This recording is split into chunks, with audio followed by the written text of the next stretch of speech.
Drejtori i Drejtorisë për Punë të Përgjithshme dhe të Përbashkëta në qeveri Ivica Tomovski akuzuar nga LSDM-ja për pastrim parash dhe lidhje me kompani që kanë fituar tender nga qeveria, i ka hedhur poshtë të gjitha akuzat e opozitarëve dhe pretendimet e LSDM-s i ka cilësuar si shpifje dhe trillime. Ai kërkoi që partia opozitare të kërkojë falje, për më tepër ka mohuar edhe akuzat se kompania e apostrofuar nga LSDM-ja ka lidhje me të.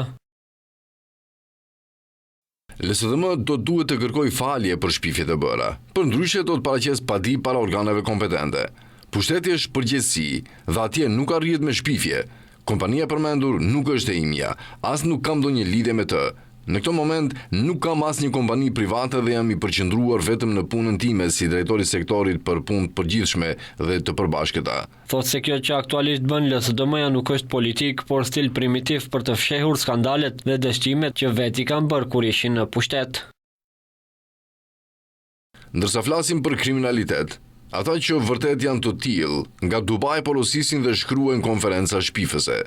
Kështu duket kur Hajduti thot kapeni Hajdutin dhe duan të harron vizat e arta të Filipçes, Zaevit për spitalin modular, Soravin, plantacionet e marihuanës. Kjo është qeverisja e tyre një periudhë rënimit që la pasoja të thella në shoqëri dhe në besimin ndaj institucioneve.